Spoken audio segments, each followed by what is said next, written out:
Okay, the Pentagon has just released a 60-page comprehensive report on UAPs, unidentified aerial phenomenon. And in it, the Department of Defense says there is no evidence of any alien visits to our planet. However, the DoD is developing, quote, gremlin capability to help personnel collect real-time UAP data. Joining us now is Ben Hansen, host of Discovery Plus's UFO Witness.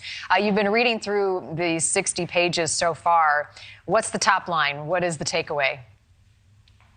Right. So there's a lot of information in here. I think what surprised me, first of all, is they've got very granular, very detailed into making rebuttals against some of these claims. In the public, we had no idea what the allegations were until now. And so they're actually talking about specific programs, alleged programs of reverse engineering. So yes, you're correct. They have denied that any of these investigations have resulted, quoting, even one case of UAP representing off-world technology. I don't know what we expected them to say. And also, though, they said the majority of the interviewees' claims they've been able to disprove, but some are still under evaluation. One of the really cool things is they actually acknowledged that one of the programs in the intelligence community was expanded to include reverse engineering. So that would be crash retrievals.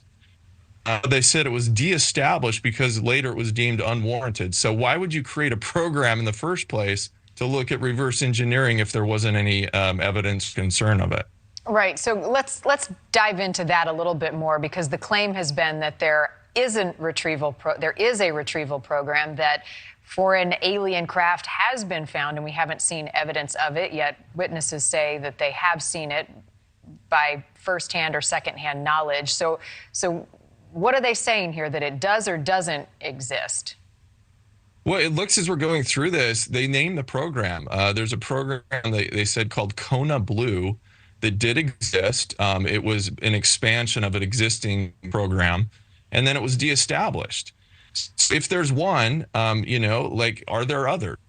So they're saying a program existed, but it didn't find anything, right? That we had this program, but we have nothing. Exactly. They did not recover any craft. It existed just in case. I mean, it sounds a bit odd that they would even create it in the first place. But there's little nuggets like this, and I think it's going to take days, if not weeks and months, to sift through. They call this Volume 1, and they have a Volume 2. I believe it'll be coming out, but they're going line by line through the whole history back in the 40s and 50s of how each UFO program assess this situation. Does it do anything to lift the curtain of transparency on this highly reported and peculiar issue?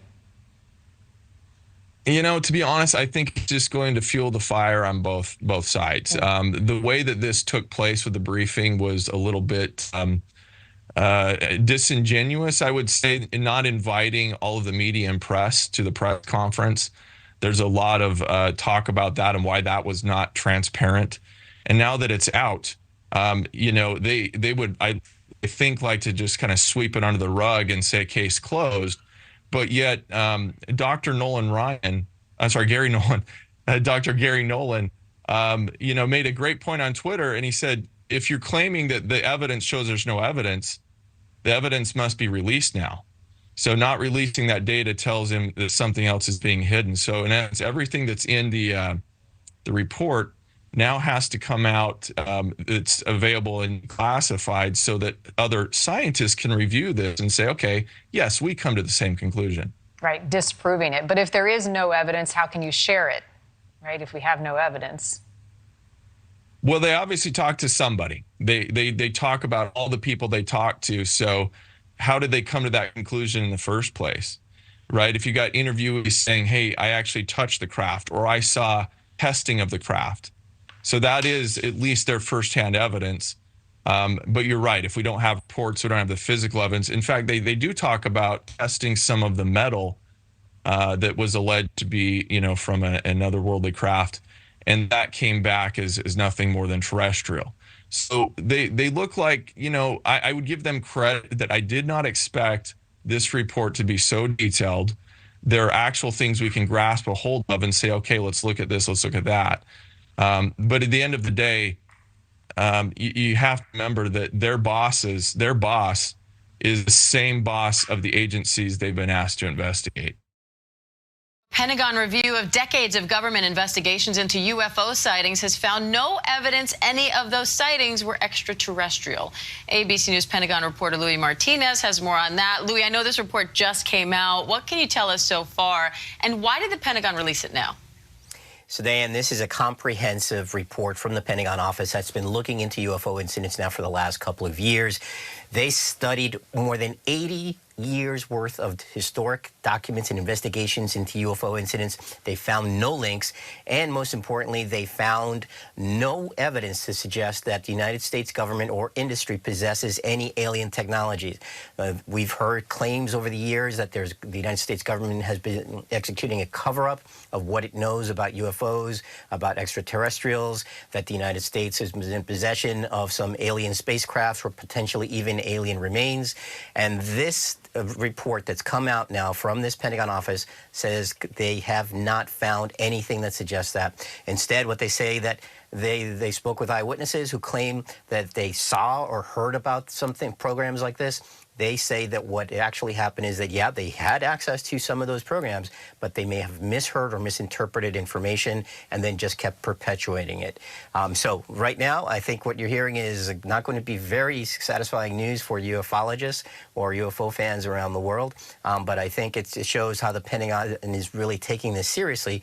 And the reason they do is because these are military pilots, military personnel who are reporting these encounters, and the United States military just wants to make sure that they are not a threat. So that's why they take all of these reports about UFOs very seriously. All right, Louis Martinez, thank you. Just released its first UAP report. The 45-page report reviewed claims made by current and former government employees that the military is hiding UFOs and even alien bodies.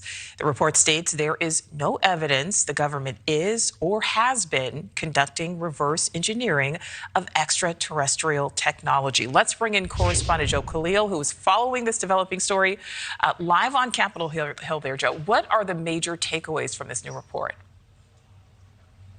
Yeah, so the big takeaway is the Pentagon says they have found no concrete evidence to prove that the United States government has ever been in possession of any sort of aircraft, they say, that is of non-human origin. And they also say that there is no evidence they could find that any government program or private company tried to reverse engineer extraterrestrial technology. That is what's in the report. Another big takeaway is they say that people who have been making some of those claims, even those in Congress and under oath, were not necessarily doing so in bad faith or lying, but they say that many people genuinely believe some of these things based on what they've heard.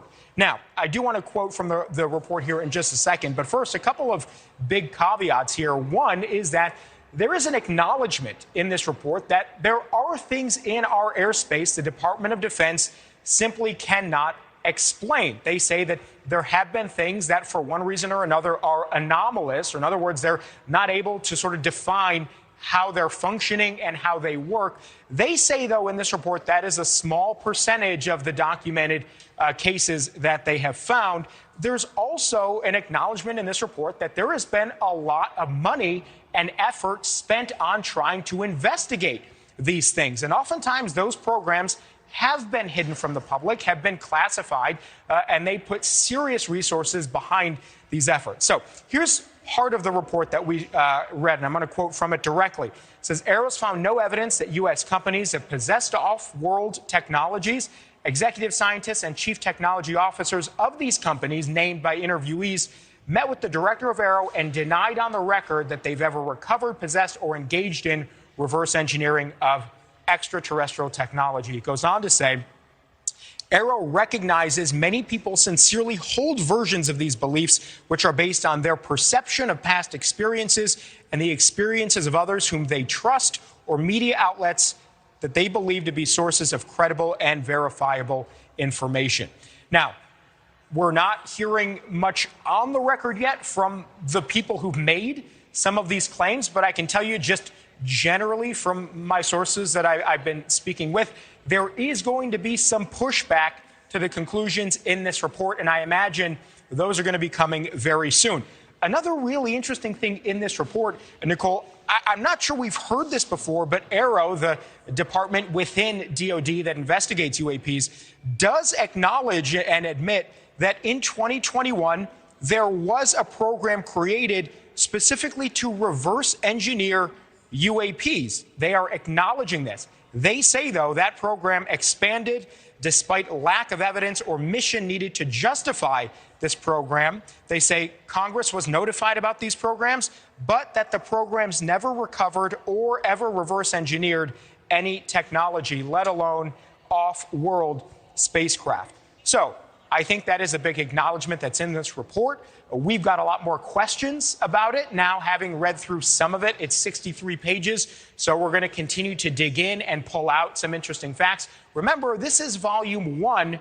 There is a volume 2 that is coming, Nicole. And in volume 2, it's written here that there are a number of examples and reports about our nuclear facilities that actually hold nuclear weapons, and reporting that is some of those weapons had been disabled when UAPs have been over those things. They say they're going to acknowledge more about those specifics in volume 2. We're not sure when that's going to come, but again, a lot of questions as we start to dig into this.